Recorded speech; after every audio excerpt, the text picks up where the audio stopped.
मंगल में मंगल करण श्रीत राघवी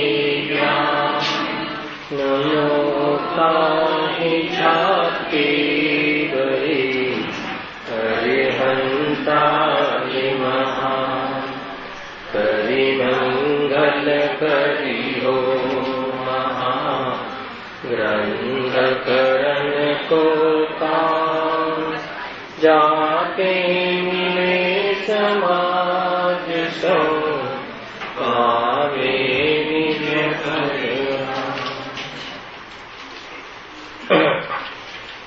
आज श्री मोक्ष मार्ग प्रकाशक ग्रंथ से प्रथम अधिकारना अंतर्गत मंगलाचरण करवानुं कारण ये टॉपिक संबंधी चर्चा चाले छे। आचार्य कल्प पंडित टोडरमल जी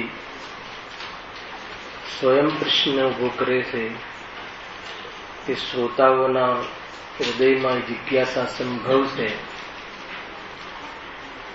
कि बाह्य संयोग में धर्मात्माओं ने घणी प्रतिकूलता देखाय छे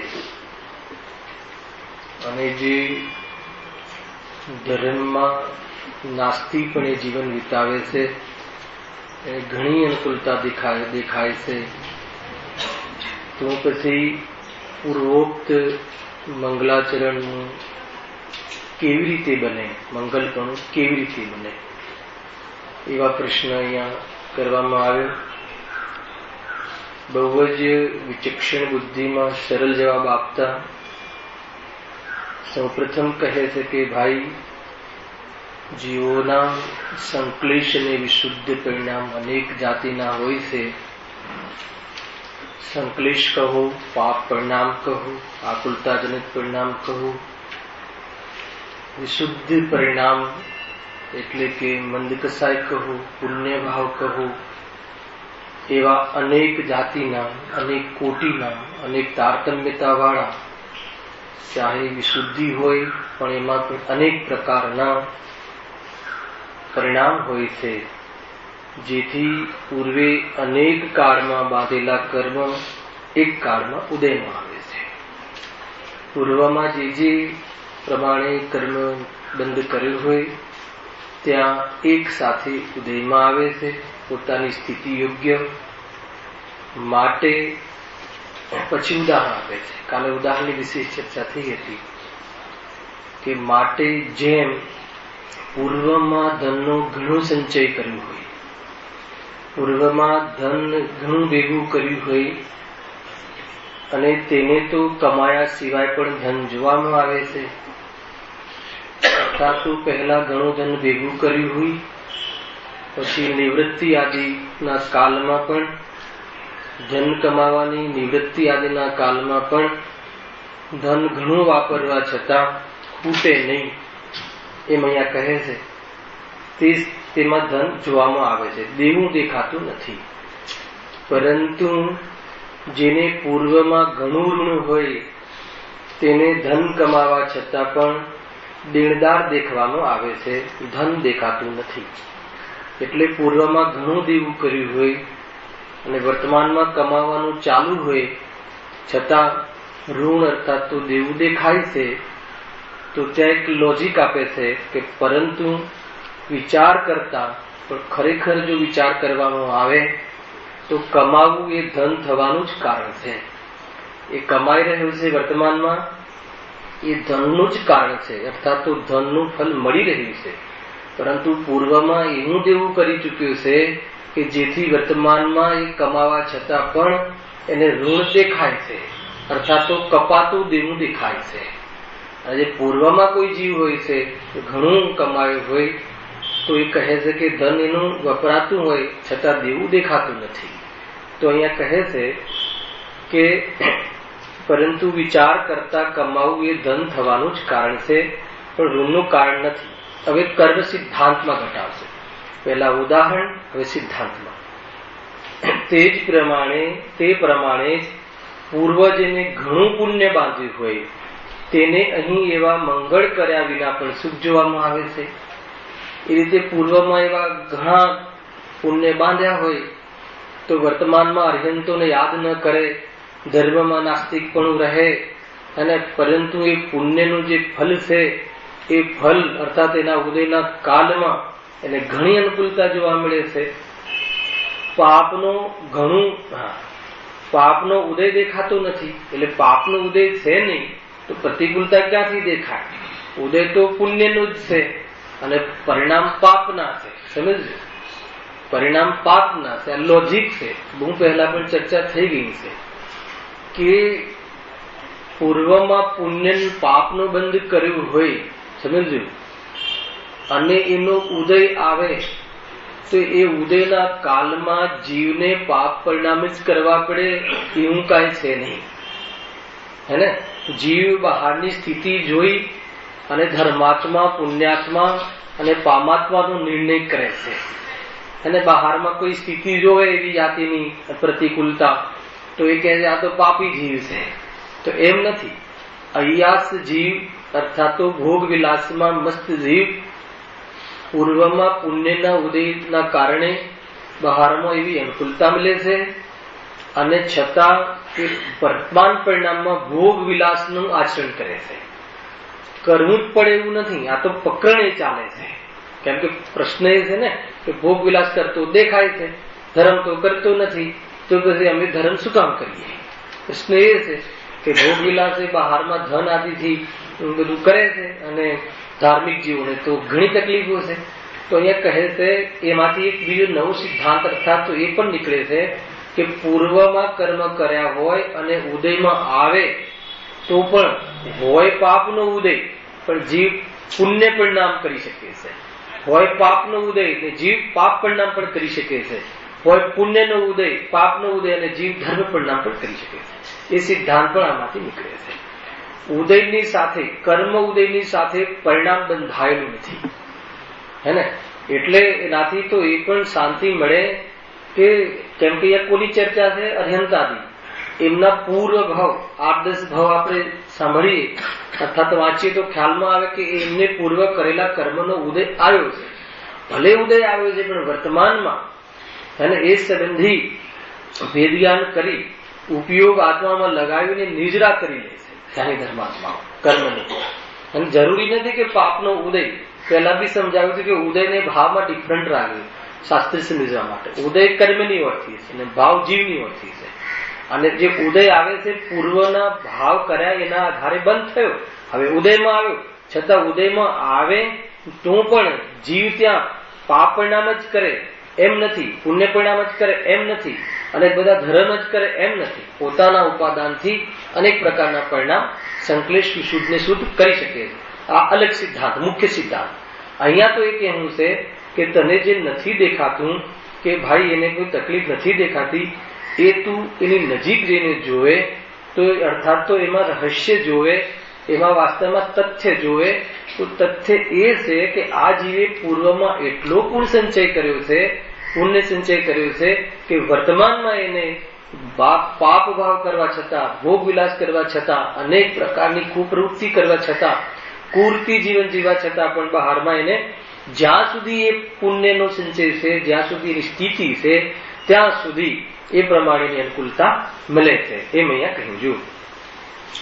તો એ પ્રમાણે જે પૂર્વજને ઘણું પુણ્ય બાંધ્યું હોય તેને અહીં એવા મંગળ કર્યા વિના પણ સુખ જોવામાં આવે છે. પાપનો ઉદય દેખાતો નથી. વળી જેને પૂર્વે ઘણું પાપ બાંધ્યું હોય, સાંભળ્યું, વળી જેને પૂર્વે ઘણું પાપ બાંધ્યું હોય તેને અહીં એવા મંગળ કરવા છતાં પણ સુખ દેખાતું નથી. અને બહારમાં આ કયા સુખની વાત છે? આ જે ચર્ચા છે એ સંયોગમાં જે સામગ્રી મળે છે, સંસારિક સુખ, 5 ઇન્દ્રિયોનું સુખ, 5 ઇન્દ્રિયોમાં ભોગવવાની અનુકૂળતા રૂપ સામગ્રી એ બહારમાં મળવી, એનો આધાર પૂર્વમાં બાંધેલા કર્મ છે. પરંતુ એ સામગ્રી મળ્યા પછી સુખ દુઃખનો અનુભવ એક કસાયના આધારે છે. એ સિદ્ધાંત યાદ રાખજો. અહીંયા જે ચર્ચા ચાલે છે અને આપણને એમ દેખાય છે ને કે બાહ્યમાં સામગ્રી ઘણી છે, સુખની સામગ્રી ઘણી છે, પણ એ જેને સુખની સામગ્રી મળી છે એને ઘેર જઈને એકવાર પૂછજો. અને લૌકિક જૈન ધર્મી ના હોય તો પણ, જેને જૈન ધર્મનો પક્કો પણ ખબર નથી, એને જઈને પૂછજો કે તમે જે માનો છે કે આ સુખની સામગ્રી છે, ધન આદિ, મકાન આદિ, ઇજ્જત આદિ, શોહરત આદિ, બહારમાં યશ આદિ જે મળે છે, એ જીવોની પાસે જઈને જરા પૂછજો કે તમે કેટલા સુખી છો. અને એ આપણને પ્રકાશમાં પણ આવે છે, ખ્યાલમાં પણ આવે છે કે એવા જીવોના ઘરે પણ વિશેષ ક્લેશ, ભાઈઓમાં ઝઘડા, માતા પિતામાં ઝઘડા, એમના જીવનમાં જે અને એ છોકરા માટે એટલી માન્યતાઓ માની હોય, આવી છે ને પેપરમાં પેલું કોઈ ગુજરાતી ફેમિલી એટલી માન્યતા માની એને છે નહીં એવું પણ એ લોકો કરતા હોય એટલે બતાવ્યું. એવી માન્યતા માની અને મતલબ કે પેટે દીકરો હતો નહીં તો ભૂખ્યા રહ્યા, અનેક યાત્રાઓ કરી, એ લોકો યાત્રાઓથી મળે તેમ માને છે, હે ને. અને એને ખબર નથી કે એ છોકરો તારું પૂર્વના કર્મનું દેવું તારે ચૂકવવાનું છે, એના માટે આવ્યો છે. એ જ છોકરો એ માજી 50 વર્ષની માં થાય છે અને કોર્ટમાં સામેના કઠેરામાં ઉભી કરી દે છે. શું રહેશે? કઈ જાતનું શું છે? બતા, બેટો મળી ગયો, ધન મળી ગયું, બધું મળી ગયું, પણ એ જ દીકરા દ્વારા હે ને થયો ને કેસ, પ્રોપર્ટી માટે દીકરાએ માતા ઉપર કેસ, અને એ માતાને એને લખ્યું ને સ્ટેટમેન્ટ આપ્યું કે દીકરા માટે મેં શું નથી કર્યું. તો કે એટલે કહે છે કે જૈન ધર્મની વસ્તુ સાંભળવા જેવી છે. એ તો કે તારા પેટે તારું દેવું ચૂકવાય છે, હજુ પણ એ સમજી લે, નવી ફાઇલ નહીં ખોલી. હજુ તું એના દોષ દઈ દઈને નવી ફાઇલો ખોલીશ તો એનો અંત નથી. ગજબની વસ્તુ છે. અને એવા તો પ્રત્યક્ષમાં, પ્રથમાયુગમાં તો ઘણા દાખલા છે, પણ આપણા જીવનમાં પણ પ્રત્યક્ષમાં ખ્યાલમાં આવે છે, હે ને. વ્યવસ્થિત જીવન હોય, શુદ્ધ સાત્વિક જીવન હોય, પણ સંયોગોમાં પૂર્વના કર્મ ઉદયમાં આવી જાય, એવા કઠિન કર્મ બાંધ્યા હોય અજ્ઞાનતામાં, અને વર્તમાનમાં ઉપાદાનથી આત્મધર્મ સમજવા જીવ લાગી ગયો હોય અને ખ્યાલ આવી ગયો હોય, અને એમ નામમાં આવે છે ને કે વાલીઓ લૂંટારો, વાલ્મીકી ઋષિ બની ગયો. એ જ ભાવમાં આપણે ત્યાં બી અંજન ચોર જો ભગવાન બની ગયા. કાંઈ બહુ મોટી વાત નથી. પરિણામ ફરે તો ઉદય નડતો નથી. ખ્યાલ આવે કે નહીં? ઉપાદાન જાગૃત થાય તો કે નિમિત્તપણું મટી જાય છે. અરે એ જ નિમિત્ત એના વૈરાગ્યમાં નિમિત્ત બની જાય છે. ખ્યાલ આવે? એ જ નિમિત્ત, એ સ્થિતિ એના જીવનમાં વૈરાગ્યમાં નિમિત્ત બની જાય છે. દીક્ષા લઈ લે, ત્યાં ને ત્યાં આત્મકલ્યાણ કરીને નીકળી જાય, લોકો જોતા રહે. વસ્તુ જુદી છે. એ વાત સમજવા જેવી છે. આપણે તો આમાંથી સાર કાઢ્યો છે ને કે શું સાર છે. એટલે કે તને જે તારી જૂઠી આંખે દેખાય છે, ખુલ્લી આંખના સપનામાં તને જે દેખાય છે કે આ બધું તને દેખાય છે, પહેલા તો એ સુખ છે કે નહીં? દુનિયામાં, દુનિયાની ભાષામાં સુખની સામગ્રી જે કહેવામાં આવે છે, એ સામગ્રી પણ સુખરૂપ ક્યાં છે? વાસ્તવમાં જોવામાં આવે છે. અને એ વાસ્તવમાં સુખ દુઃખનું કારણ તો કસાય છે. તીવ્ર કસાય હોય તો દુઃખ, મંદ કસાય હોય તો ઓછું દુઃખ, અને કસાયનો અભાવ હોય તો સુખ. સામગ્રી સાથે સુખ દુઃખનું સંબંધ નથી. નથી કહેતા ઘણા લોકોને થોડું ધન હોય તો બી સંતોષી જીવ હોય છે, અને ઘણા લોકોને આખી દુનિયાનું ધન પોતાને નંબર 1 રહેવું છે. ધન મળ્યા રાખે, હવે સામગ્રી તો ઘણી છે તો પણ દુઃખી ને દુઃખી રહે છે. તો એ કસાયના આધાર ઉપર દુઃખ છે. અને કસાય મંદ હોય તો ઓછું દુઃખ આવે, અને આત્મબલ દ્વારા કસાયનો અભાવ કરી નાખે તો સમોષણ બનાવી દે ઇન્દ્રો, હે ને, તો પણ એને કઈ સુખ દુઃખ નો સંબંધ નથી. ઉત્કૃષ્ટ પુણ્ય તીર્થંકર પરમાત્માઓને હોય છે. વિશ્વના ઉત્કૃષ્ટમાં ઉત્કૃષ્ટ પરમાણુ, હે ને, એક પ્રકારથી એવી જાતિનું શરીર તીર્થંકર જીવના સંયોગમાં ઉત્તમ સહનન આદિ, હે ને, વિશેષ સહનન આદિ જીવોને હોય. વૃષભ નારદ સહનન, એવી જાતિનું સહનન, સંસ્થાન બી ઊંચું, આકાર બી રમણીય આકાર. કામદેવ એમનું સ્વરૂપ, બહારનું શરીરનું સ્વરૂપ જોઈને પણ આંખ થીજી જાય એવી જાતિનું મહાકાય, મહાબલ, એવી જાતિના સ્વરૂપ હોય. અને એવી જાતિના સંયોગ એમને પ્રાપ્ત હોય છે, પણ મોહનું મિલન હોતું નથી, એમને લક્ષ્ય હોતું નથી, એ સામગ્રીમાં સુભાષિત થઈ નથી. એ સામગ્રી પરદ્રવ્ય છે, જ્ઞાનનું ધ્યેય છે, જ્ઞાનમાં ઝલકવાળું પદાર્થ છે, સ્વતંત્ર પદાર્થ છે. અને જ્ઞાન અટલ, એને જ્ઞાન જ્ઞેયાકારોને ઝલકાવા છતાં જ્ઞેયરૂપ થતું નથી. એવું જ્ઞાન ને જ્ઞાયકમાં મસ્ત રહે ભગવાન મહાવીર, પણ લોકના પદાર્થો ઝલકે, એના તદપી નિજાનંદ રસલીન, એને ઝલકવું પદાર્થોનું કામ, જેમાં જણાઈ રહ્યું એ જ્ઞાનનું કામ. બધા દ્રવ્યો પોતપોતાના કામમાં મસ્ત છે, વસ્તુત્વ ગુણના આધારે, અને પોતાની ક્રિયા સહિત જીવ હોય છે, પ્રયોજનભૂત ક્રિયા સહિત હોય છે. કઈ વસ્તુમાં કઈ વાત બતાવો? આ છે ધ્યાન, આ લોજિક છે. એટલે કે તને જે જૂઠી આંખે દેખાય છે, એને જૂઠા કાને સંભળાય છે, એને જૂઠી વસ્તુ ક્યાં સાંભળે? જૂઠી પડી એમ કે જૂઠી પડી અચેતનના ભરોસે તું કામ કરે છે. મેં કાને સાંભળી, તું જ્ઞાનથી સાંભળ એક વાત, જ્ઞાનથી જાણ. અને કાન જૂઠા છે, અચેતન છે, એના દ્વારા તને જે સંભળાય છે એને એ સંભળાય છે, તું સમજે છે, એ જ તો સૌથી મોટું અજ્ઞાન છે, જડતા છે. ઘણી વસ્તુ છે ભાઈ. જો કેટલી સરસ વાત અહીંયા આવી રહી છે. જો પાપનો ઉદય દેખાય છે. હા, ફરીથી ક્યાં આવ્યા?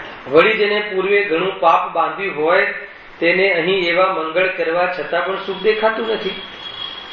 હે ને? સુખ, અહીંયા સુખ એટલે મેં આ વાત કાઢી, સુખ એટલે સામગ્રી મળતી નથી. વર્તમાનમાં ધર્મ કરે, પ્રવચનાદિ સાંભળે, આત્મામાં મસ્ત રહે, અરે જ્ઞાની ધર્માત્મા રહે. જે પંચ પરમેષ્ઠિને સામે આવીને તમે બહારમાં સંયોગો માગો છો, બહારમાં તકલીફ ન પડે એવું વિચાર કરો છો, એ જ આચાર્ય ઉપાધ્યાય સાધુના જીવનમાં ઉપસર્ગ આવતા દેખાય છે કે નહીં? બધા તમે જે શરીરની રક્ષા એ આચાર્ય પાસે આવીને કહો છો, રક્ષા કરવી કેવી રીતે આચાર્ય શીખવાડશે. પરંતુ તમે જેની રક્ષા કરવા માંગો છો એવા શરીરનું તો એમનું શરીર બી ઘણી વખત અગ્નિમાં બાળવામાં આવ્યું છે, અને કુહાડીથી છેદવામાં આવ્યું છે, ગાડીમાં પીલવામાં આવ્યું છે. હવે છતાં પણ એવી સ્થિતિમાં કેવી રીતે આત્મ સાધના કરી એ પૂછો તો બરાબર.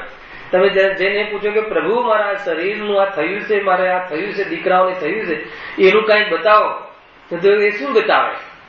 પણ એમ કહો કે પ્રભુ તમે આવા ઉપસર્ગના કાળમાં પણ હેને તમે કેવી રીતે આત્મ સાધના કરીને સુખ માણો છો એ પદ્ધતિ બતાવો પ્રભુ. એ જાય પ્રભુ કેવો છે ને કેવડો છે, અનંત શક્તિનું ગોદામ ને અનંત શક્તિઓ એક એક કહીને પ્રભુ બતાવો. તો સમયસારમાં આચાર્ય અમૃતચંદ્ર દેવ પરિશિષ્ટ લખી નાખે છે, અને ઉછળતી શક્તિ એવી રીતે આ છે. પ્રવચનસારમાં 47 નહીં લખી નાખે છે, અને કેવી રીતે આત્માને જાણો, અકર્તા નહીં આત્મા કેવો ને કરતા નહીં આત્મા કેવો, અને એ પ્રમાણે અકર્તા કરતાપણાથી પણ રહિત આત્મા કેવું. વાસ્તવમાં પોતાનું સ્વરૂપ જેટલું પણ સમજાય, જેટલું પણ ભોગવાય એટલું ભોગવવું. જેટલી તમારી પર્યાયની સામર્થ્ય છે એટલું ભોગવવું અવશ્ય છે. જેટલું સામર્થ્ય છુપાવ્યા વગર અતિશુદ્ધ જ્ઞાનની કણિકામાં જેટલું આત્માનું સ્વરૂપ ભોગવાય એટલું ભોગવવું જરૂરી છે, નહીં તો અનાદર કહેવાય. સમજવા જેવું છે. અને એમ છે બહુ સરસ વાતો છે. જો પાપનો ઉદય દેખાય છે, પરંતુ વિચાર કરતા આખી લીટી વાંચી. વળી જેણે પૂર્વે ઘણું પાપ બાંધ્યું હોય તેને અહીં એવા મંગળ કરવા છતાં પણ સુખ દેખાતું નથી. પાપનો ઉદય દેખાય છે, પરંતુ આનાથી એક શું સિદ્ધાંત ખ્યાલ આવે કે પાપનો ઉદય દેખાય, પાપનો ઉદય દેખાય તો પણ જીવ ધર્મ પરિણામ કરી શકે છે. તારે શોધવાનું હતું એ, પણ તે શું શોધ્યું કે પાપનો ઉદય દેખાય છે ને ધર્મ કરે તોય પાપનો ઉદય દેખાય છે ને. તો આમ લે ને, પાપનો ઉદય દેખાય છે તોય ધર્મ કરે છે ને, એમ કેમ લેતું? ખ્યાલ આવ્યું કે નહીં? સમજવાની તારી દ્રષ્ટિ પાપ પુણ્યના ફલમાં છે, જ્ઞાનીઓની દ્રષ્ટિ આત્મા પર છે. તો કે ગમે તેવો ઉદય હોય તો બી આત્મા મસ્ત રહે છે. બધા જ પુણ્યના ઉદય વાળા જીવો કઈ ભોગ વિલાસ કરે છે એવું નથી. આ તો તું જે દ્રષ્ટિથી જોવે છે એ, અને ભોગ વિલાસ કરવા છતાં એને ચક્રવર્તી સ્વામિત્વ બુદ્ધિથી એ વખતે પણ 96,000 રાણીઓની વચ્ચે પણ આત્માનું સ્વામિત્વ વર્તે છે. એટલું સિલસિલારૂપ પુરુષાર્થ હોય છે કે અંતર મુહૂર્તમાં ભરત સ્વામી બની જાય છે, મુનિરાજ બની જાય છે. અંતર મુહૂર્તમાં તો સિદ્ધ ભગવાન બની જાય છે જીવ. કેવી જાતિનું સ્વરૂપ છે! વૈરાગ્ય અંદરમાં સિલસિલારૂપ હોય છે, હર સમય એનું વૈરાગ્ય પ્રનટતું હોય છે. એવો પુરુષાર્થ જાગે છે કે અંતર મુહૂર્ત કાળની અંદર મુનિ દશા, હરિહર દશા, સિદ્ધ દશા એવી જાતિનો પુરુષાર્થ હોય. આપણને બહારના પુણ્યનો જે બહારનો કચરો છે, મલ છે એ દેખાય છે. સિદ્ધાંત ખ્યાલમાં આવે છે ભરતભાઈ? આપણે એમ જોઈએ કે આને પાપનો ઉદય છે, આને આવું આવે. અરે પાપનો ઉદય હોવા છતાં એ ગુણને નથી ભૂલતો, એ જોતો નથી. આ જીવ ગજબ છે. હે ને? આ બધું બાલબોધ ભાગ 1 ના પાઠ છે, આ બધા અને સમીસાના પાઠ છે. બધું એક જ વસ્તુ છે.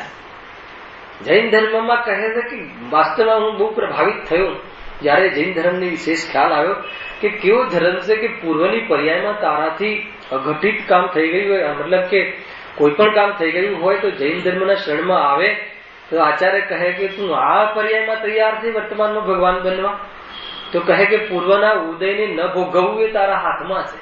એ વખતે પણ તું સ્વરૂપમાં રહે તો ઉદયમાં આવીને ખરી જશે, તું તૈયાર થઈ ગયા જ છે.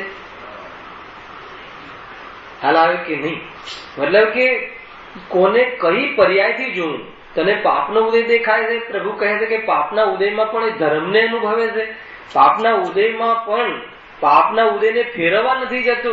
તારી પાસે તો પુણ્યનો ઉદય એટલો છે તો બી એને ટકાવવામાં મથે છે. સમજ્યો? પુણ્યનો ઉપયોગ કર્યો નથી એને તો કહે છે કે પુણ્ય નહીં મળે, બીજી વાર પુણ્ય બી નહીં મળે, સદુપયોગ કર્યો નથી. એટલી અનુકૂળતા છે તો પણ મારે હજુ અનુકૂળતા આવે ને અનુકૂળતા ક્યારે ના મટે. અરે અનુકૂળતા તો પ્રતિકૂળતા તો એ તો પર્યાયના ભેદ છે, એ ફેરવવામાં તું ક્યાંય જતો રહીશ. ખ્યાલ આવે કે નહીં? ક્યાંય કુકરી સુકરીમાં ગુરુદેવ તો કહે ક્યાંય પડીશ તો કે તને કોઈ જીવ જે માનવા તૈયાર નહીં થાય એવું વૈરાગ્ય નીકળે છે. ગજબની વાત છે. જીવ પાપ પુણ્યના પટ્ટીઓ કરે છે કે પુણ્ય બહુ હોય એટલી અનુકૂળતા હોય. ગજબ છે, ગજબની વસ્તુ છે ભાઈ. સમુષણમાં જાય તો બી ભામંડલમાં 7 ભવને જોવાની ઈચ્છા આવે કે મારો પછીનો ભવ કયો. જીનવાણી ભવ રહિત આત્માને બતાવે, ભાવમંડલ 7 ભવનું ધ્યાન કરાવવા નિમિત્ત બને. જીવને 7 ભવ, મારો કયો ભવ, આનો કયો ભવ, આનો કયો ભવ. અરે જીનવાણી કહે છે કે તું ભાવ રહિત છે. ગજબની વસ્તુ છે. અને એ વાત અહીંયા છે.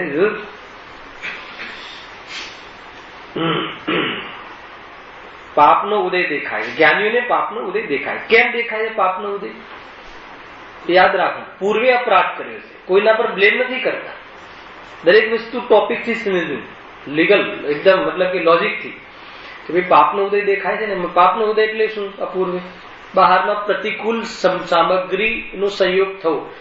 કોઈ સામગ્રી પ્રતિકૂળ નથી, પણ પોતાને જે કાર્ય કરવા છે એને અનુકૂળ સામગ્રી ન મળવી, અનુકૂળ વાસિત થતી સામગ્રી ન મળવી, હે ને. તો એવું જે મળે છે એ આપણે કોના પર બ્લેમ કરીએ છીએ? સૌથી પહેલા તો બાપા પર બ્લેમ કરીએ છીએ. મારે તો આ ભણવું તું પણ ના ભણાવ્યું, કાંઈ કર્યું નહીં. મુંબઈમાં આવીને પ્લોટ પણ ના રાખે પ્રવીણભાઈ. મુંબઈમાં આવે 150 રૂપિયાના સ્ક્વેર ફીટે મળતું હતું, 1-2 ખેતર રાખી દીધા હોત તો.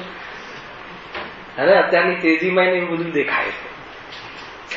બહુ જીવે, મતલબ કે પોતાના નિમિત્તોને કોસે છે કે તારે એ 50 ફૂટની ઝોપડીના યોગમાં, તારા કર્મના બંધમાં એવો યોગ હોય તો તને મહેલમાં રાખ્યો હોવા છતાં તું ત્યાં જતું રહીશ.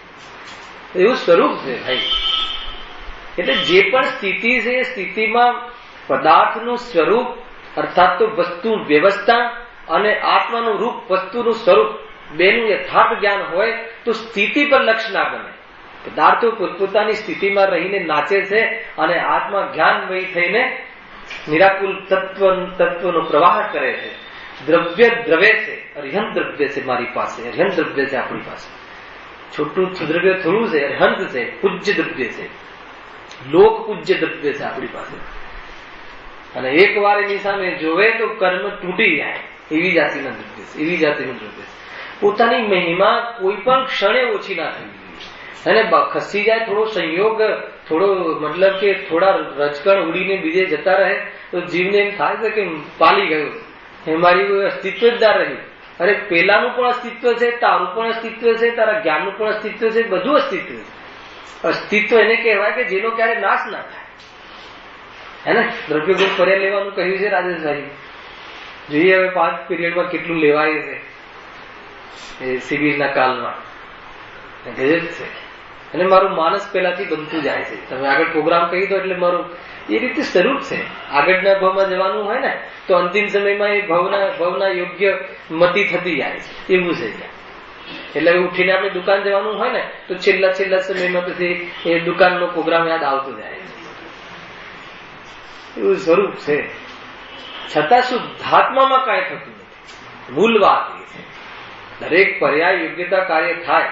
મૂળ વાત આપણે શું ચાલે છે કે બાહ્યમાં સામગ્રી તો મળે છે, તને જે સામગ્રી લાગે છે કે આને તો પ્રતિકૂળ સામગ્રી મળી અને પાપના ઉદયમાં એવી અનુકૂળ સામગ્રી ન રહી, ધર્માત્માઓને જે અર્યંતાદીપણે મંગલપણે વર્તે છે એ મંગલ જીવોને યાદ કરે છે, જીવનનો ધ્યેય બનાવે છે, એમનો દેવશાસ્ત્ર ગુરુનો યથાર્થ નિર્ણય કરે છે. વિતરાગતા સિવાય બીજું કોઈ સુખ હોય જ ના શકે એવું જેનું જીવન બની ગયું છે, એનું માનસ બની ગયું છે. ભલે રાગ છે એને, એટલે રાગ છે પણ માનસમાં તો એમ છે કે રાગમાં સુખ નથી. એવા જીવોને કહે છે કે પાપનો ઉદય આવે છે તો પણ ધર્મને છોડતા નથી. એ તને દેખાતું નથી અને તને એ દેખાય છે કે આને પાપનો ઉદય, આને પાપનો ઉદય. ધર્મ કરે છે તો બી પાપનો ઉદય, અને પેલો પુણ્ય અધર્મ કરે છે ને પાપ કરે છે ને ભોગ વિલાસમાં રહે છે તો બી પુણ્ય જગારામાં રહે છે.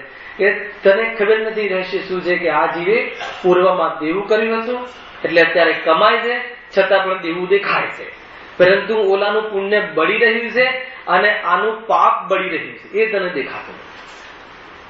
હાલ આવે છે કે નહીં, કાર્ય શું થઈ રહ્યું છે, ગજબની થિયરી છે આ. પરંતુ વિચાર કરતા એટલે ખરેખર જોતા એવા મંગળ તો સુખનું જ કારણ છે. એવું મંગળ તો સુખનું જ કારણ છે. ત્યાં શું લીધું હતું ઉદાહરણમાં? અહીં લીધું ને ઉદાહરણમાં. પરંતુ વિચાર કરતા કમાવું એ ધન થવાનું જ કારણ છે. એ જે કમાઈ રહ્યો છે એમાં તો ધન મળે જ છે. એ રીતે આ વર્તમાનમાં પરિણામ કરે છે, તો વર્તમાનમાં પરિણામ કરે છે એટલે મંગળ કરે છે, તો એ તો સુખનું જ કારણ છે. વર્તમાનમાં એ ઉદયમાં પણ સ્થિર રહી શકે છે, એ તને ખબર નથી.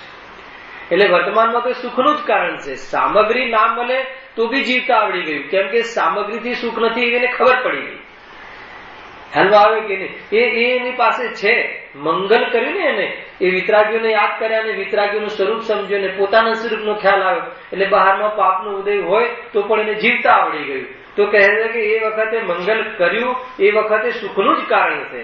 અને જેટલી વિશુદ્ધિ છે એને એવું પુણ્ય બંધાઈ રહ્યું છે કે આવતા ભવોમાં પણ એ પરંપરા મોક્ષનું કારણ બનશે. અને જ્યાં સુધી મોક્ષ નહીં બને ત્યાં સુધી સ્વર્ગનું કારણ બનશે. મનુષ્ય ભવમાં આવશે તો ઉત્કૃષ્ટ કુળમાં જન્મ લેશે. આત્મદર્શનની એ કિંમત છે. હાલમાં આવે કે નહીં, બહારમાં પોતાની આત્મ સાધના કરવામાં બહારના પદાર્થોમાં પણ એવી અનુકૂળતા પેદા થાય છે કે એને કમાવાની જરૂર જ નથી. ઘરના માણસો બી કહે કે ભાઈ તમારે કાંઈ કમાવાની જરૂર નથી, તમે જે કરો છો બરાબર કરો છો, આત્માની વાત બરાબર, એવા ફેમિલી મળી રહેશે. પડે કે નહીં? તો ઘણા કે ઘરમાં રહેવું હોય તો ભાઈ તમારે બી કામ કરવું પડશે, એવી જાતિનો સંયોગ મળે. અને આત્મા આજી જયારે એનું નવું કાર્ય થઈ રહ્યું છે તો પછી એવા સંયોગો મળશે. હજુ થોડા ભાવ બાકી છે તો એવા જીવોને સંયોગમાં એવા કુટુંબ મળશે કે નહીં. મતલબ કે તમારે એ મતલબ જે અકલંગ વિકલંગમાં શું થયું, એ ભાઈને કહ્યું કે તારા દ્વારા તો ધર્મનો પ્રચાર પ્રસાર થવું સંભવ છે અને હે ભાઈ તમારી તો વિશેષ વિશુદ્ધિ છે તો ભલે મારી જાન જાય તો જાય, અને જાન આપી દીધી. એવી જાતિના પુણ્ય જીવને મતલબ આવે સાધના કરવા માટે અનુકૂળતા, છતાં સાધના અનુકૂળતાની મોહતાજ નથી. એમ કોણ માને છે? ધ્યાન છે. કેમ કે અનુકૂળતા હોય એ જ સાધના કરી શકે એવું સ્વરૂપ નથી. પ્રતિકૂળતા તો આવી ને પાપના ઉદયના કાળમાં પણ, નરકોમાં પણ, બહારમાં સાંજે શું હશે થાળીમાં એની ખબર નથી. એ જીવ પણ એવું જરૂરી નથી કે કોઈ અનુકૂળતા પ્રતિકૂળતા ધર્મ સાથે સંબંધ રાખે છે, પણ શું કરે છે? પુણ્યનું એવું સ્વરૂપ છે, પુણ્ય એવું બંધાય છે સાથે વગર ઈચ્છાનું અનિચ્છક પુણ્ય છે. એ ઈચ્છા એવી પુણ્યની ઈચ્છા નથી, છતાં હવે જ્યાં સુધી જેટલી વિશુદ્ધિ છે સ્વરૂપમાં રહેતા નથી તો એ વિશુદ્ધિનું પરિણામ આવવાનું છે, એનું ફળ આવવાનું છે. ધર્માત્માઓ સંયોગમાં ફેરફાર ન કરે, ધર્માત્માઓ સંયોગનું લક્ષ્ય ન કરે, ધર્માત્માઓ સંયોગથી પ્રભાવિત ન થાય. ધર્માત્માઓનું જીવન આજે ને જે કહ્યું ને ધાર્મિક જીવો એ રીતે છે. કેમ કે એને ખબર છે કે સુખ દુઃખ કશા અનુસાર છે અને કાર્ય યોગ્યતા અનુસાર છે. એની એ રીતની યોગ્યતા છે કરી કાર્ય એ થવાની, બહારમાં એ પરમાણુની એ રીતે થવાની એની યોગ્યતા છે. હવે એની યોગ્યતાને તમે ફેરવવા જાઓ તો ફરે તો નહીં પરંતુ દુઃખ જરૂર થાય. આ છે સ્વરૂપથી વિરુદ્ધ ચિંતન દુઃખદાયક છે. સ્વરૂપથી વિરુદ્ધ જીવન ભ્રષ્ટ છે. ખ્યાલ આવે કે નહીં? અને સ્વરૂપને અનુકૂળ ચિંતન કસાયની મંદામાં દ્વાર ખોલી દેશે. અને સ્વરૂપ અનુકૂળ પરિણમન આત્મામાં સ્થિર થઈ જાય છે. ગજબની વાત છે ભાઈ. ત્યાં ને ત્યાં છે, ક્યાંય ઉભા થઈને જવાનું નથી મુકુંદભાઈ, ક્યાંય જવાનું નથી. આનંદ કરવો હોય તો આનંદ કરવા માટે જ્યાં આનંદ હોય ત્યાં જવું પડે. તો હું સ્વયં આનંદનો પિંડ છું, જવાની વાત ક્યાં? ત્યાં ને ત્યાં સમજમાં ફેર, વેદ જ્ઞાન દૃષ્ટિ ત્યાં પંપે, દૃષ્ટિ સ્વરૂપનું દોહન કરે, જ્ઞાન રીઝે અને પરિણામ ફરે. દુનિયામાં એ દ્રવ્ય ગુણ પર્યાવાળા દ્રવ્યને કોઈ સ્પર્શ ના કરી શકે એવું અબદ્ધ સ્પષ્ટ શુદ્ધ સ્વભાવ. ખ્યાલમાં આવે છે કે નહીં? જીતુભાઈ કેટલી ગાથાઓ આમાં આવી ગઈ ગણી લેજો.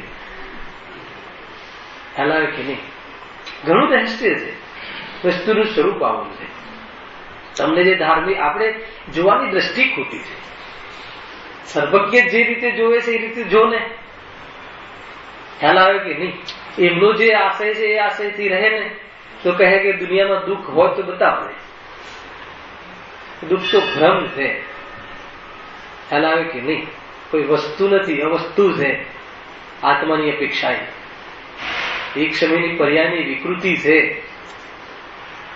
ક્ષણિક સતમાં પણ ન પોસાય એવું છે. ખ્યાલ આવે છે કે નહીં? ક્ષણિક સતમાં પણ પર્યાયનો વિષય છે. ક્ષણિક સતમાં પણ જ્ઞાનનું ધ્યેય છે, જણાવવાના એક પદાર્થ છે.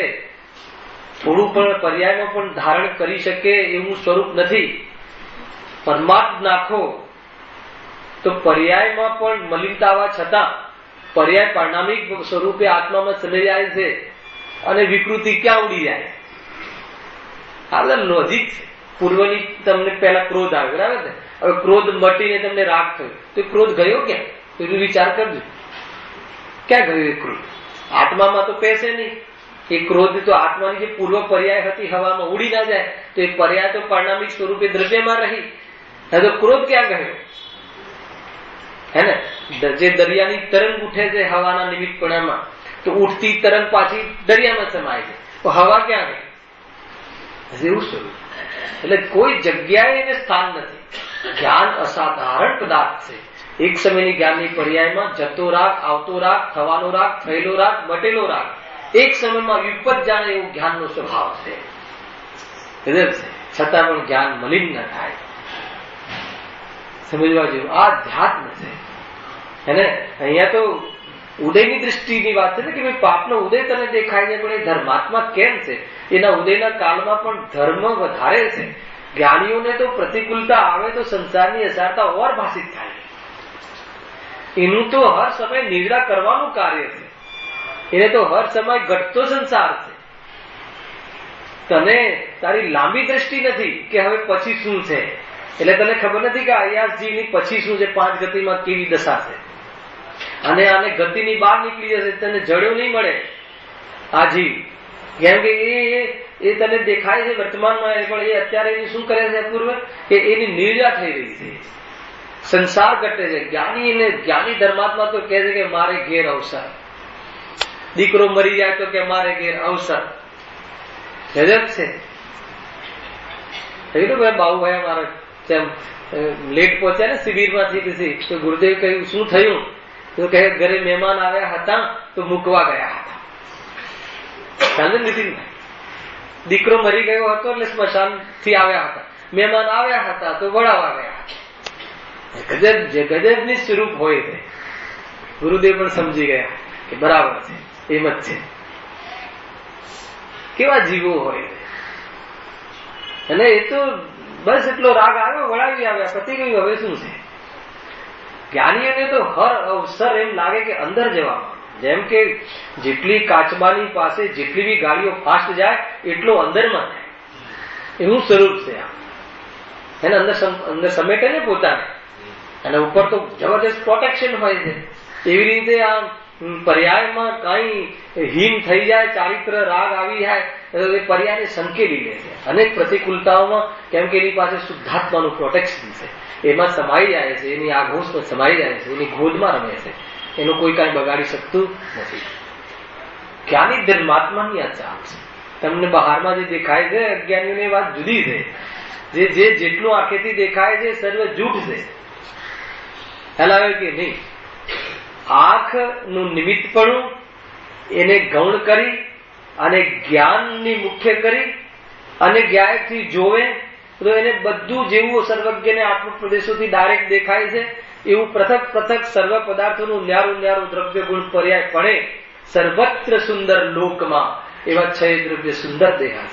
કોઈ જગ્યાએ આને આમ કર્યું ને તેને આમ કર્યું ને આનું આ થયું, નાહકનું ફોગટનું મૂર્ખ દુઃખ કરી કરીને દુઃખ માને. કેટલું સરસ છે નીતિમાં. મજા કરો આ સેકન્ડ થી ગેટ એન્જોય, એન્જોય સિવાય બીજું કામ નહીં. આત્મા ને આનંદ સિવાય બીજું કાંઈ ના હોય. આત્મા હોય ને આનંદ જ હોય. હેલાવે કે નહીં? 15 વર્ષ પહેલા શિખરજીમાં કહ્યું, મેં પૂછ્યું હતું ને ત્યાં પર્વત પર કે આત્માને તો આનંદ જ હોય. તમે આગળ ગયા, અમે પાછળ થઈ ગયા એવું આત્મામાં નથી હોતું. અને ત્યાં પૂછ્યું તો આગળ પાછળ થઈ ગયા હતા તો તમે પાછળ થઈ ગયા, તો આત્માને તો આનંદ જ હોય. જ્યાં આત્મા કયો આગળ પાછળ ખ્યાલ રાખે છે. આ જે અધ્યાત્મનો રંગ જુદું છે. પાપ પુણ્યના ઉદયની વાત પંડિતજી કરી રહ્યા છે તો ધર્માત્માને તમે જુઓ છો પાપનો ઉદય છે, પાપનો ઉદય છે. તો બે શૈલી બતાવી ને કે પાપનો ઉદય હોવા છતાં ધર્મ છોડતો નથી. એ જો ને ઉપાદાન એ કેમ દેખાતું નથી.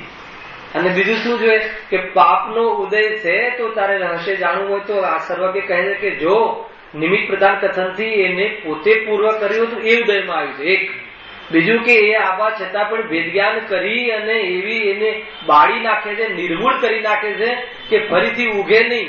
એ રીતે મતલબ કે પરિપૂર્ણતાની ઓર જઈ રહ્યો છે.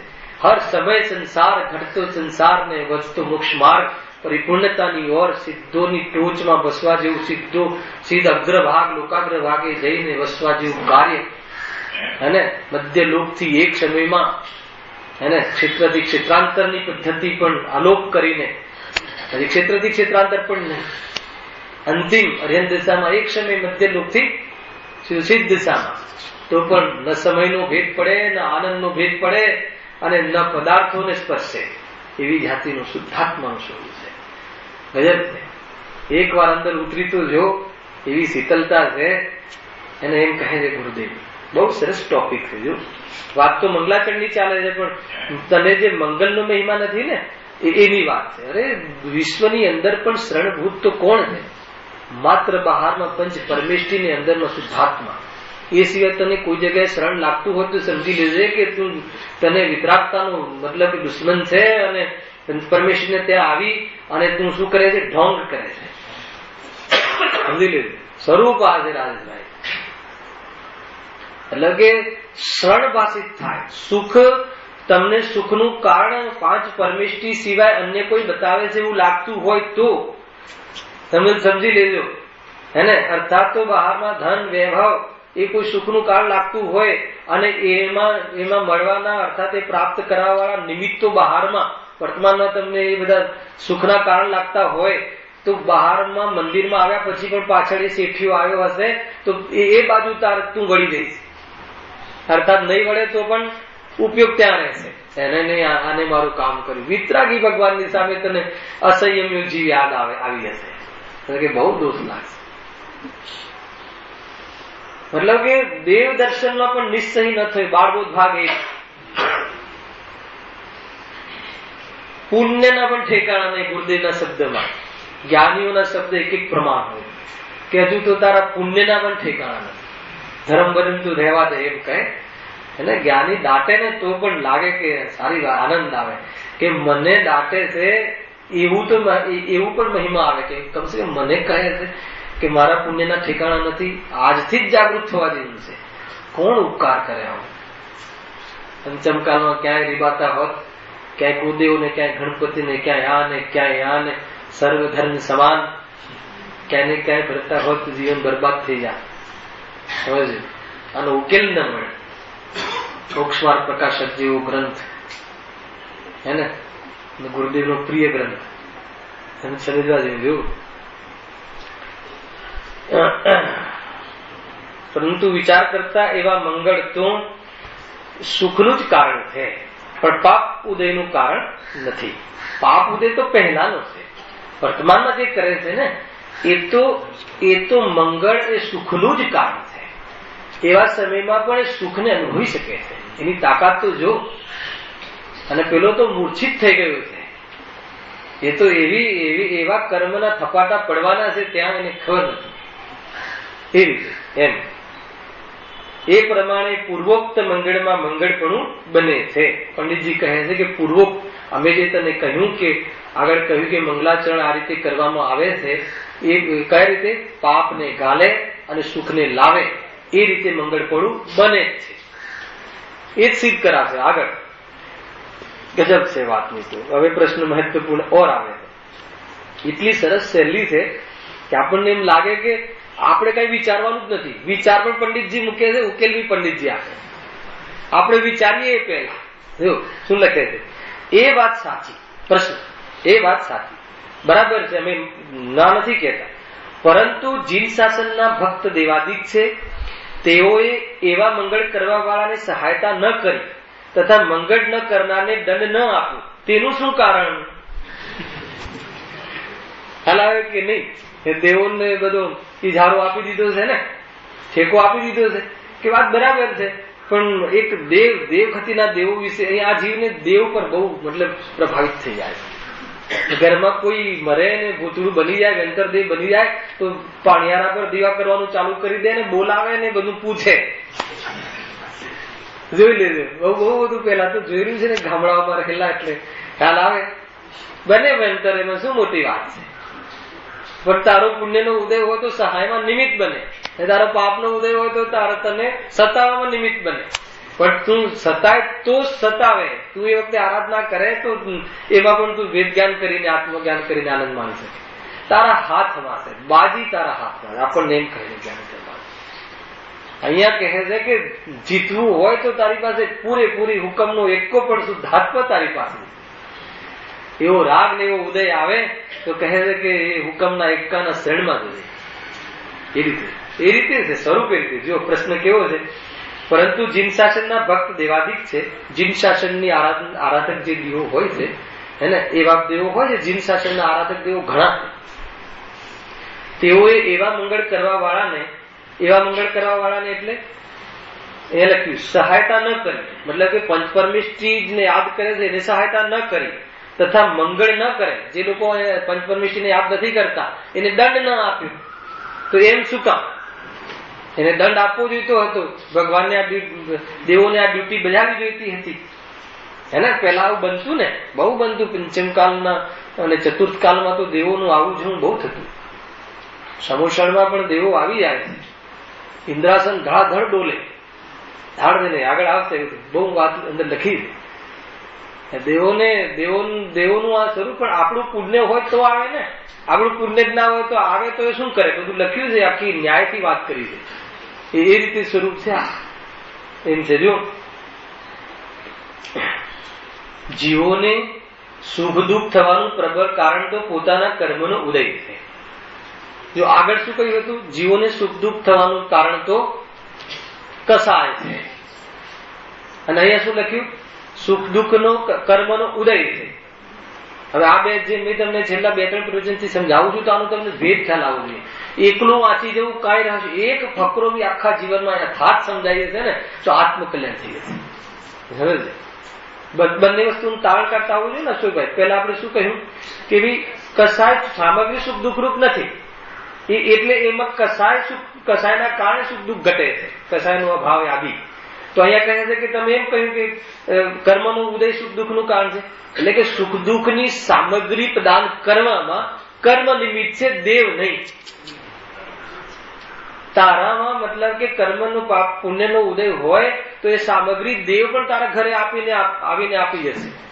તીર્થંકરનો જન્મ, તીર્થંકર જીવનો જન્મ હે ને માતાના પેટમાં આવતા પહેલા એટલું પુણ્ય હોય છે જીવને કે દેવો બરાબર વ્યવસ્થા કરે છે. ભોજન આદિની બી વ્યવસ્થા એમને, ઘરેણાની વ્યવસ્થા બધું દેવો કરે છે. ઘરનું કાંઈ પહેરતા નથી. હલાવે કે નહીં? પુણ્ય જબરજસ્ત હોય છે તીર્થંકરનો જે જીવ હોય છે. પણ એમને એમાં રસ નથી ને. એમાં એમને લક્ષ્ય નથી, રસ નથી, એનાથી સુખ નથી. એ સામગ્રી સાથે આત્માના સુખને કાંઈ સંબંધ નથી એમ માને. એને પુણ્ય પાછળ પડી જાય.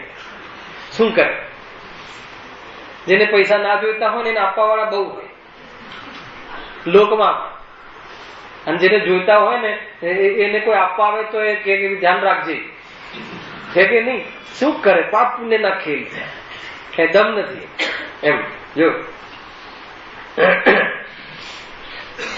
જીવોને સુખ દુઃખ થવાનું પ્રબળ કારણ તો પોતાના કર્મનો ઉદય છે અને તે અનુસાર બાહ્ય નિમિત્ત બની આવે છે.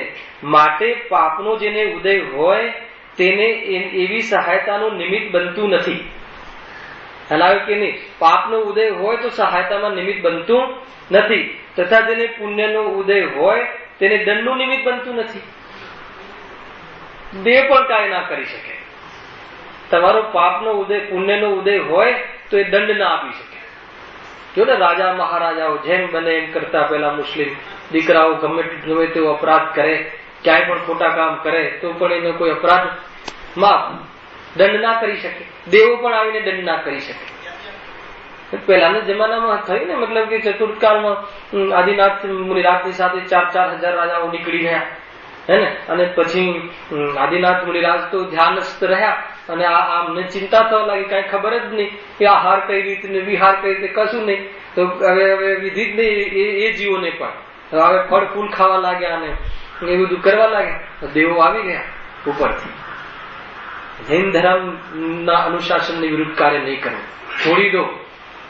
મુનિ દીક્ષાને લિંગ છોડી દો. આ લિંગ સાથે આ કાર્ય નહીં થઈ શકે. પંચમકાલમાં તો કોણ કહે તો લાખીઓ પડે અને દેવો આવે નહીં. અને ખ્યાલ આવે કે એના સ્વરૂપ છે. હવે એવું પણ ન રહ્યું. નિકૃષ્ટ કાલ છે ને, આગળ ઘણો નિકૃષ્ટ કાલ આવવાનો છે. તો એવી જાતિની વસ્તુ દેખાશે. પણ જે ધર્મ સમજી ગયો છે એ ક્યાંય પણ છલ ગ્રહણ ન કરે, ક્યાંય પણ છેતરાય નહીં. સ્વરૂપની ખબર પડી જાય તો કહે કે બસ દુનિયામાં ક્યાં માથું મારે એમ. પુણ્ય પણ જોઈએ ને, આપણું પણ પુણ્ય જોઈએ કે ત્યાં એ વાત ચાલે. એ રીતે જો એ શું કહે છે કે માટે પાપનો જેને ઉદય હોય તેને એવી સહાયતાનું નિમિત્ત બનતું નથી, તથા જેને પુણ્યનો ઉદય હોય તેને દંડનું નિમિત્ત બનતું નથી. એ નિમિત્ત કેવી રીતે ન બને તે કહીએ છીએ. બહુ જ લોજિકલ વાત કરશે, મજા આવે એવી છે કે મતલબ કે એક તો નિમિત્ત પ્રધાન શૈલી બતાવી દીધી કે તારો પુણ્યનો ઉદય હોય તો દંડ આપવાના સમર્થ જ નથી. દંડ કોઈ આપી જ ના શકે, તારું પુણ્ય બલવાન હોય ત્યારે. અને પાપનો ઉદય હોય અને તે અપરાધ ના કર્યો હોય તો બી દંડ મળે. હાલાકી સહાય કરવા આવી જ શકતા નથી કે દેવને આવવું જોઈએ ને હું તો 20 વર્ષથી ભગવાનની પાસે જઉં છું ને આજે કોઈ આવ્યું જ નહીં. તો કે તારો પાપનો ઉદય છે અને એ તો ઠીક છે, સામેવાળા જીવને પરિણામ આવે તો પણ તને સહાય ન થવાની હોય તો નષ્ટ થાય. આ બહુ મોટું રહસ્ય છે જીજુભાઈ. માનો કે આપણને એમ આવે કે રાકેશભાઈ ને બધી સહાય આપણે કરીએ, તમને બધી અનુકૂળતા પ્રદાન થવું કરીએ, ભાવ આવે અને બેગોમાં પૈસા લઈને આવીએ, પરંતુ એ સંબંધી કામ ન થવાનું હોય તો નષ્ટ થાય. એવા બી ઘણા ભદ્રજીવો હોય છે કે એના માટે દુનિયા પાછળ પડી જાય, પણ ન બચવાનું હોય તો ન જ બચે. કેમ કે એના પાપનો ઉદય હોય છે તો સહાયરૂપ કાર્ય થતું નથી. ઘણીવાર એવું છે, ઘણીવાર છેક સુધી વિકલ્પ જ ના આવે, બાજુમાં બેઠું હોય જીવ એટલી બધી સહાયતા કરી શકે. નિમિત્તની કથન છે, કોઈ સહાય કરે ને એ વાત અહીંયા નહીં લેવી. આ તો નિમિત્તની શક્તિની વાત છે, નિમિત્તના સામર્થ્યની વાત છે. પણ ત્યાં સુધી એને વિકલ્પ જ ના આવે, ગજબની વાત છે. અને ઘરમાં સોર્સ હોય તો પણ એ જાતિનું વિકલ્પ ના આવે. અને કાર્ય થવાનું હોય તો કેવી રીતે બી થઈ જાય. ઘણા લોજિક છે. એટલે આ લોજિક એટલા સરસ છે ને કે કુલ મળીને વિકલ્પથી નિવૃત્ત થવાની વાત છે. બ્લેમ નહીં કરવું, નવી કસાય ઉત્પન્ન ન થવી અને કેવી રીતે આત્મ સ્વરૂપને સાધવું, એ મૂળ વાત છે. જો શું કહે છે હવે, કેવી રીતે ન બને, આ કેવી રીતે નિમિત્ત ન બને કે પાપના પરિણામ વાળા જીવોને પુણ્યનો ઉદય હોવાના કારણે દંડમાં નિમિત્ત ન બને, અને પાપના ઉદય વાળા જીવોને સારા પરિણામ હોવા છતાં સહાયમાં નિમિત્ત ન બને. કોણ? જૈન ધર્મના આરાધક દેવો. તો એ કેવી રીતે ન બને? પ્રશ્ન ખ્યાલમાં આવ્યો કે ના આવ્યો રાજેશભાઈ? ઉદય ને ભાવ બેસે ને, જો પાપનો ઉદય ચાલે છે, પરિણામ બહુ સારા છે, છતાં પણ દેવો એની સહાયમાં નિમિત્ત નથી બની શકતા. અને જેને પુણ્યનો ઉદય ચાલે છે, બહારમાં અનધિકૃત કાર્ય કરે છે, તો બી એને દંડ આપવા રૂપ નિમિત્ત નથી બનતા. તો બંનેમાં આ રીતે નિમિત્ત નથી બની શકતા. પ્રભુ એનું કારણ શું? ખ્યાલમાં આવે કે નહીં? હવે બતાવે. જો દેવાદિક છે તેઓ ક્ષૌક્ષમ જ્ઞાનથી સર્વને યુગપત જાણી શકતા નથી. ખ્યાલ આવે કે નહીં? દેવ જે દેવગતિના દેવ, અર્યન દેવ ની વાત નથી અહીંયા. અને અર્યન દેવ ને તો કયા કહ્યા છે? એમને દયાનો ભાવ જેને મરી ગયો છે, દયા રહિત નિર્દયી છે. ખ્યાલ આવે કે નહીં? લખ્યું છે શાસ્ત્ર, હે ને? ઓલું સિદ્ધ વિધાન છે ને, સિદ્ધ ચક્ર વિધાન, એમાં બધા શ્લોકો આવે ને. ઓમ રીમ અત્યંત નિર્દયા, ઓમ રીમ અત્યંત નિર્દયા વાળા અર્યંત ભગવાનને અર્ઘ સમર્પિત કરે છે. દરેક અર્ઘની છે ગજબની વસ્તુ. દયા જેમનામાં રહિત નથી, દયાનો ભાવ આવી જાય તો એ અર્યંત ન રહે. એ રીતે છે. પણ નિર્દયી શબ્દ થોડો કઠોર છે ને, પછી કોઈ બી સુધાર્યું કે ભાઈ દયા રહિત લખો. નિર્દયી જરા આમ કઠિન લાગે, પછી સુધારી બીજી બુકોમાં પછી દયા રહિત, ઓમ રીમ દયા રહિત અર્હંતાદિને અર્ગમ નિર્વન પાવિતી સ્વાહા, અર્થાત એ રીતે સૂત્રનું ત્યાં આપણને ત્યાં ચિંતન કરાવે છે. તો અહીંયા તો કોની વાત છે? દેવોની વાત છે. દેવાદિ છે તેઓ ક્ષયક્ષમ જ્ઞાનથી સર્વને યુગપત જાણી શકતા નથી. દેવો છે, દેવગતિના દેવો છે, કયા છે? છદ્મસ છે આપણી જેમ. એટલે ક્ષયક્ષમ જ્ઞાન છે એમને, અવધિ જ્ઞાન છે એમને, પણ હર સમય અવધિ જ્ઞાન થોડી જોડે. ક્ષયક્ષમ જ્ઞાન છે, તો ક્ષયક્ષમ જ્ઞાનથી સર્વને યુગપત જાણી શકતા નથી. એટલે એમના કામમાં મસ્ત પડ્યા હોય. દેવો બી, એ તો દેવ તો ભોગ વિલાસમાં મસ્ત પડ્યા હોય. ખ્યાલ આવે કે નહીં? કર્મભૂમિ તો છે નહીં, એ તો ભોગભૂમિ છે. અને એટલું પુણ્ય બાંધ્યું છે કે ભોગવવાનું કામ ચાલુ હોય છે. મતલબ કે સુખ આદિ ભોગવે છે ત્યાં, ઇન્દ્રિય આદિ. તો શું કહે છે કે ક્ષયક્ષમ જ્ઞાનથી સર્વને યુગપત જાણી શકતા નથી. તેથી મંગળ કરનારને તથા નહીં કરનારને જાણવાનું કોઈ દેવાદિકને કોઈ કાળમાં બને છે. માટે જો તેને જાણવામાં જ ન આવે તો સહાય કે દંડ કેવી રીતે કરી શકે? બહુ સાદી ભાષામાં, તમે તમારી તકલીફ કોઈને બતાવો નહીં તો એ તમને કેવી રીતે સહાય કરવામાં નિમિત્ત બની શકે? તમે તકલીફ બતાવો તો કઈ સહાય કરવામાં નિમિત્ત બને. અર્થાત તો એટલે દેવો તો ત્યાં ક્ષયક્ષમ જ્ઞાન છે એમને, કઈ સર્વજ્ઞ તો છે નહીં. એ તમારે ત્યાં હવે આ થઈ રહ્યું છે એ એમને ખ્યાલમાં આવે. અને એમને પણ બધું ઘણું કામ હોય છે, હે ને? નીચેના દેવો પર મતલબ કે રૂઆબ કરવો, અને ત્યાં પણ દાદાગીરી ને બધું જ ચાલે. સ્વર્ગોમાં એવું કઈ નથી, એવું નહીં. નીચેના દેવો પ્રત્યે બહુ બધું ઘણું દેવો ત્યાં છે. તો રાગી જીવ, એ તો વિશેષ વૃદ્ધિ આદિ હોય છે, પુણ્યવાન જીવ હોય છે. એટલે એવી જાતિની વૃદ્ધિઓ નિમિત્ત બની શકે. એટલે નિમિત્ત નૈમિત્તિક સંબંધમાં પણ બધી જ રીતે જે અહીંયા ચાલે ને, નીચેના જીવો પ્રત્યે ત્યાં એવું હોય છે. નીચેના દેવો પ્રત્યે રૂઆબ કરે, અને એટલે તો ત્યાં એ પ્રમાણે ઉપરના દેવોથી જલતા હોય છે એકબીજા દેવો. થાય છે કે નહીં? બધું જ એકદમ આ મૌલિક ભાષામાં અહીંયા બતાવી દીધું. તેથી મંગળ કરનારને તથા નહીં કરનારને જાણવાનું કોઈ દેવાદિકને કોઈ કાળમાં બને છે. માટે જો તેને જાણવામાં જ ન આવે તો સહાય કે દંડ કેવી રીતે કરી શકે? ખ્યાલ આવે કે નહીં? લોજિક. તથા જાણપણું હોય તે વેળા પોતાનામાં જો અતિમંદ કસાય હોય તો તેને સહાયવા દંડ દેવાના પરિણામ જ થતા નથી. જો પેલા તો શું કહ્યું કે એમને ક્ષયક્ષમ જ્ઞાન છે તો જાણપણું જ ન થાય તો કેવી રીતે આવે? ખ્યાલ આવે કે નહીં? ઇન્દ્રોનું પણ કેવું છે. ઇન્દ્રોને પણ જો મતલબ કે જન્મ કલ્યાણક થાય, હે ને? મતલબ કે ગર્ભ કલ્યાણ. માતાના પેટમાં તીર્થંકરનો જીવ આવે તો એમનું આસન ડોલે. ઇન્દ્રનું આસન બહુ વાર ડોલતું હોય. તો આસન ડોલે તો એમને એવું જ્ઞાન થાય છે કે જરૂર કોઈ શુભ કાર્ય થઈ રહ્યું છે. ખ્યાલ આવે કે નહીં? જંબુ દ્વીપના ભરત ક્ષેત્રમાં, અયોધ્યા નગરીમાં, હે ને? તીર્થંકરનું જીવ માતાના ગર્ભમાં અથવા ઘાપતી ખંડના જેટલા બી ભરત ક્ષેત્ર છે ને, દરેક ક્ષેત્રમાં એક અયોધ્યા છે. ખ્યાલ છે કે નહીં? દરેક ક્ષેત્રમાં એક અયોધ્યા નગરી હોય છે. એટલે લગભગ દરેક અયોધ્યા નગરી છે તો એક શિખરજી પણ હોવું જોઈએ. સમજજો, હે ને? તો એટલે એમને ત્યાં પછી ડોલે કે ભાઈ સિંહાસન કંપાયમાન થાય છે. પછી તરત અવધિ જ્ઞાન જોડે તો તરત જ એટલું એ તીર્થંકરોનું તો એટલું પુણ્ય હોય છે કે ત્યાં ને ત્યાં 7 ડગલા આગળ આવીને ઇન્દ્ર એ બાળકને નમસ્કાર કરે છે. હવે નતમસ્તક થાય છે કે હવે અત્યારે આ ભૂમિમાં તીર્થંકરનો જન્મ થઈ ગયો છે. કેવી જાતિનું સ્વરૂપ હોય, બહુ નાની વાત નથી. તમને એનું સ્વરૂપ ખ્યાલ હોય તો મહિમા આવે કે કોનો જન્મ થયો છે. અને આપણે હોસ્પિટલમાંથી સમાચાર આવે તો ત્યાં ખુશ થઈ જઈએ કે નથી થઈ જતા. તો એવું છે આ તો એમને ખ્યાલ આવે. ગર્ભ કલ્યાણકમાં બી, તપ કલ્યાણકમાં બી એમના ડોલે આસન ડોલ્યા રાખે એટલે એમને પછી એ સંબંધી અવધિ જ્ઞાન જોડે ત્યાંથી જ ખબર પડે. બીજા ઇન્દ્રો પૂછે કે હે પ્રભુ શાના માટે ઇન્દ્રાસન ડોલે છે, કંપાયમાન થાય છે? તો કે અત્યારે મતલબ કે મુનિરાજ અને દીક્ષા લેવાના ભાવ મતલબ એમને જીવને ભાવ આવ્યા છે. એવી જાતિના ત્યાં આપણે સંવાદ બી આપણે સાંભળતા હોઈએ એ રીતે. ગજબ છે. જો હવે બીજો લોજિક આપે છે ને 3-4 મિનિટ. તથા જાણપણું હોય તે વેળા પોતાનામાં જો અતિમન કસાય હોય તો તેને સહાયવા દંડ દેવાના પરિણામ જ થતા નથી. એટલું જબરજસ્ત લોજિક આપ્યું છે.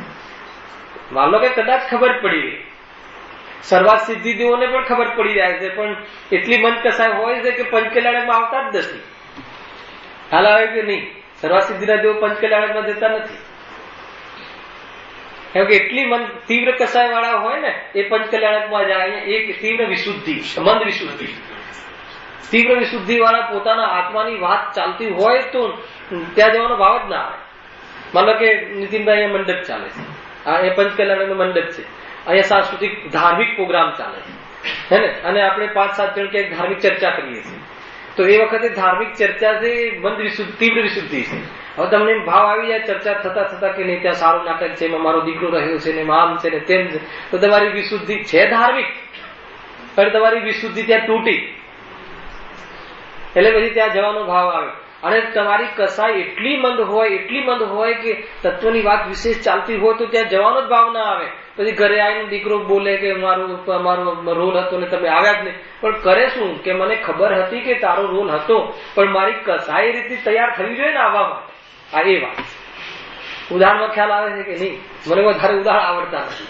મારા મલાડમાં તો કમ્પ્લેન છે કે તમારે આખા પ્રોજેક્ટમાં એક ઉદાહરણ આવતું નથી. કરે શું? ખ્યાલ આવે કે નહીં? તો અહીંયા થોડો પ્રયાસ કરવું છે કે કેવી રીતે થોડો ખ્યાલ આવે. બને કે ના બને, આપણે એટલી કસાયની મિનતા હોય કે ભાવ જ ના આવે. તો એ રીતે કોઈ દેવો પોતાના કોઈ વિશેષ વિચારમાં અર્થાત તો એ જાતે એમાં પડ્યા હોય તો મન કસાય હોય તો એ વખતે એવો ભાવ જ ના આવે. એમ લખ્યું છે. હવે જો જબરજસ્ત લખ્યું છે, સહાયવા દંડ દેવાના પરિણામ જ થતા નથી. અને જો તીવ્ર કસાય હોય તો ધર્માનુરાગ થતું નથી. કસાય તીવ્ર આવે તો કોઈ એવું સહાય કરવાનો ભાવ આવતો નથી. હવે ક્યારે આવે છે એટલે એ વખતે નિમિત્ત બનતા નથી. હવે આગળ વળી મધ્યમ કસાય રૂપ એ કાર્ય કરવાના પરિણામ થાય છતાં પોતાની શક્તિ ન હોય તો તે શું કરે? આ કઈ શક્તિ? દેવમાં તો એવી શક્તિ હોય છે ને કે હમણાં એક હવા ફૂકે ને તો પૂરા મતલબ કે ભરત ક્ષેત્રમાં બેક્ટેરિયા વ્યાપી જાય, રોગ થઈ જાય. એવી જાતિની શક્તિ હોય છે નિમિત્ત નૈમિત્તિક. આ બધું કરે છે ને લોકો કે ત્યાંથી બેક્ટેરિયા લઈ આવે ને અહીંયા છોડી દે. એવું બધું બહુ ચાલે છે ને હમણાં. ખ્યાલ ના હોય તો આ પ્રવૃત્તિ બહુ ચાલે છે. તો એવી રીતે દેવોમાં તો એવી તાકાત હોય છે ને કે ત્યાંથી હવા ફૂકે તો આપણું ભસ્મ થઈ જાય. એવી જાતની તાકાત હોય. તો ભાઈ આ કઈ તાકાત? પર્યાયની યોગ્યતા હોય. એવી નિમિત્ત બનવાની યોગ્યતા ના હોય એ વખતે. ખ્યાલ આવે કે નહીં? એ વખતે એવી જાતિની પર્યાય યોગ્યતા જ ના હોય તો તે શું કરે? હજુ આ નિમિત્તિક બધા કથન ચાલે છે, ઉપાદાનની વર્તી કથન નથી. સમય તો થઈ ગયો, ખાલી વાંચી લઈએ લીટી. પાછું એનું 26 જાન્યુઆરી છે ને ક્લાસ અહીંયા, વિશેષ રજા હોવાના કારણે હવે 26 જાન્યુઆરી આજ મંગળવાર આવે છે 8:30 થી 9:30 થી 10:30 છે, સેમ ટાઈમ ગુરુદેવના પ્રવચન. એ વખતે આપણે વિશેષ ચર્ચા કરીશું. હા, લગભગ પૂર્ણ વિરામ જ છે. તથા જાણપણું હોય તે વેળા પોતાનામાં જો અતિ મન કસાય હોય તો તેને સહાય વા દંડ દેવાના પરિણામ જ થતા નથી. અને જો તીવ્ર કસાય હોય તો ધર્માનુરાગ થતો નથી. વળી મધ્યમ કસાય રૂપ એ કાર્ય કરવાના પરિણામ થાય છતાં પોતાની શક્તિ ન હોય તો શું કરે? એ પ્રમાણે સહાય કે દંડ દેવાનું નિમિત્ત બનતું નથી. આગળ હવે કેવી રીતે બને છે પોતાની શક્તિ હોય તો એ આગળની ચર્ચા આપણે નેક્સ્ટ પીરિયડમાં કરીશું. સહેજાનંદી